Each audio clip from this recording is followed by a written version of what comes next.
Hello everyone, Stepan here. I'm going to cover round 6 from the Split Chess Open. After round 5, in which I drew a very strong opponent, I got to play against somebody rated 2000 with the black pieces, and I knew he played the English opening, and I played the Caro-Kann defensive system with pawn to c6. And in his only game against that opening, he entered the Panov with c4, c6, e4, and then d5, e takes d5, c takes d5, and then d4, entering the Panov Caro-Kann, and I actually prepared for that, and well, what he played completely surprised me. And this is my worst blunder of the tournament, and well, you will see the game. So c4, c6, here he played knight to c3, I played d5, trying to enter a normal semi-Slav position. So if he plays the move d4, I'm going to play knight to f6. And after knight to f3, I'm going to play e6. But he played e3 here, and this I'm not so familiar with. So I played knight to f6, knight to f3, and the bishop to g4. Before playing e6, I wanted to develop my bishop. Now cd5, and here I took about 5 minutes to think about this position. And I didn't want to allow any checks because he can play bishop to b5 and queen to a4. So I took with the knight. Knight takes. And if he had taken, I was going to take with the queen. So here he played bishop to c4, e6, and I was happy with my position here. Knight to e4, and that was a really strange move, I thought, but I didn't know how to exploit it. I was thinking about the move f5, which seems very aggressive and sort of pushing his knight away, but then I'm weakening my e6 pawn too much. And by the way, I'm going to run the engine analysis at the end of the video, like always. So here I played bishop to e7, I didn't want to play f5. Castles, knight d7, a3, knight 7 to f6, trying to exchange his aggressive knight on e4. Once again, I didn't want to play f4. So here he took, and I took with the bishop, trying to put some pressure along this diagonal, and I thought that my knight was okay here. I didn't want to have my bishop stuck on e7 if I played knight takes f6. So I thought the position was okay. Here h3 was played, bishop h5, d4, castles, bishop e2, bishop to g6. This is sort of the end of the opening phase, and I think my position is equal here. I have a better bishop pair, I have a more aggressive knight.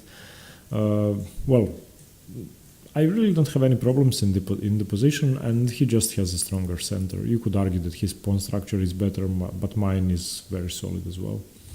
Bishop to d2, rook to c8, b4, and yeah, after bishop to d2, I should have played c5, perhaps sacrificing a pawn, but I couldn't see how I was going to, well, yeah, after c5 takes, bishop takes here, let's say bishop comes back, rook takes here.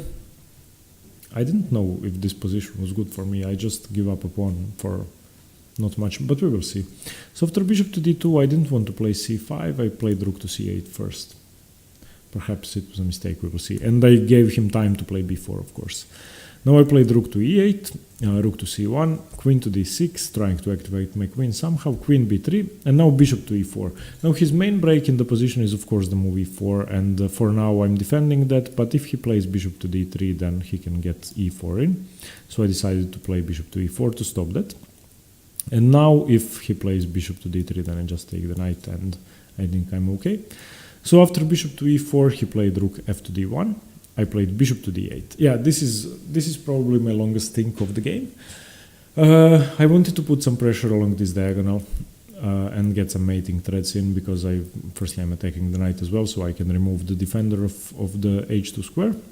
So I played bishop to d8, and here of course I saw he can play knight to e5, but I have the move f6, and after bishop to c7 I was expecting f3, and after f3 I was going to move my bishop away and, well, play f6 and try to get some attacking chances. But after bishop to c7 he played f4, and well, it's obvious that this bishop doesn't really have an outpost, because I can only play f5, and after bishop takes e4, f takes e4, I have two horrible pawns in the center on e6 and e4, so that wouldn't really work. So f4 is actually a good move.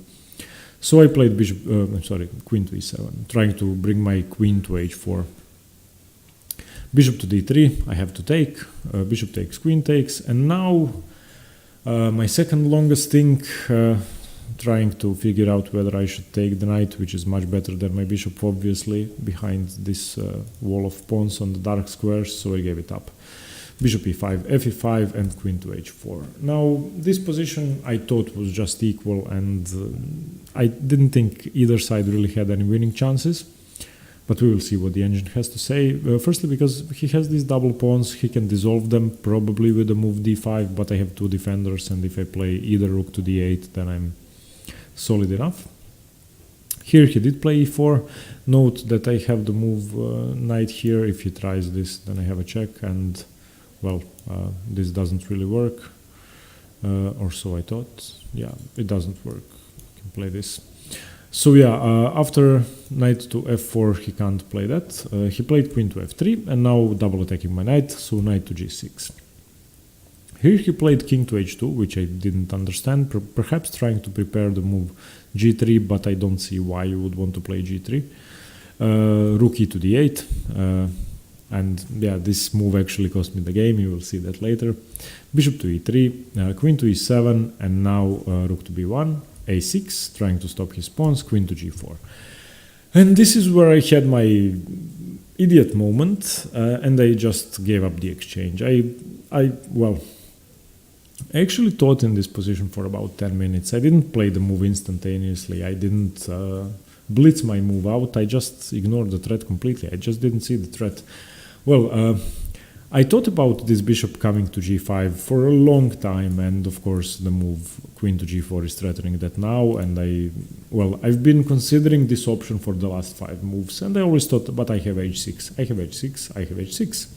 And now, since he is double attacking my queen and rook, if he gets the move bishop to g5 in, I decided to exchange the queens, and that just drops an exchange. So after queen h4, queen takes, knight takes, bishop to g5, double attacks my knight and my rook, and I'm losing an exchange. So this was just a horrible blunder which I oversaw, and well, nothing much to do. So knight g6, I have to save my knight. Bishop takes, rook takes. This is of course just losing for black, but I managed to, well, I tried to play a good ending even though I was material down. a4, h5, g3, rook d7, king g2, king h7, b5, ab5, ab5. Now I didn't want to take. I played c5, which I thought was a tricky move, because after dc5, rook c7, I'm attacking 2 pawns. So after rook dc1, I take on e5. Not that I get anything much with that, but we will see what the engine says. Rook c3 here, king to g6, rook f2, and king f2. And yeah, this is... during the game I was actually thinking, oh, perhaps he will play king f2 and then I can fork his pieces and take a pawn, but he actually calculated that as well, and he also calculated that the variation is losing. But I figured every variation has to be losing and I can give it a go. So after king f2, there's a simple tactic which I played instantly. He had about 7 minutes on the clock, so I wasn't sure whether he had seen this or just made a mistake. Rook takes c5, and after rook takes c5, knight d3 check, king e3, knight takes c5. Unfortunately, this position is just losing for black because of one fact, and that's that I can't play b6 after rook to c1, because rook takes knight, b takes c, and then the pawn is just marching up the board. My king is too far away. So that's the problem. If I could play b6, had my king been on d7, c7, e7, d8, e8, c8, or anywhere else on the board, this would actually be more than equal, slightly better for black. But yeah, unfortunately he saw the variation, he saw that it was winning, he saw that I couldn't play b6, and congratulations. So after rook c1, knight a4, rook c4, knight b2, rook c7, b6, rook d2, f5, rook c2, knight a4. I can't play knight to c4 at any, or to c5 at any point. I tried to do something with the move f5, trying to get some chances, but yeah. Perhaps after king to c2 I should have taken here. This is what I was considering. But after king takes here, I don't think I have any chances. Yeah, this is just losing. So after the move king to c2, knight a4, king to b3, I resigned. There are no tricks in the position. I just can't do anything. As I said, if I play knight to c5, then rook takes, pawn takes, and I'm too far away, so the position is just losing. So yeah, well, it's not an unfortunate loss. I was just an idiot who blundered an exchange and a deserved draw. I should pay more attention and, well, be concentrated throughout the game, and this was just lack of concentration. So yeah, this was game 6. I will continue tomorrow with games 7 and 8. I hope you got something from this video. Be prepared for this continuation if you play Caro-Kann against the English, if you play the Caro-Kann defensive system against the English, so knight c3, d5, e3. I have to admit that I wasn't too familiar with the position, so try to play better than I did. And thanks for watching, stay tuned for more chess, and see you tomorrow. Bye bye.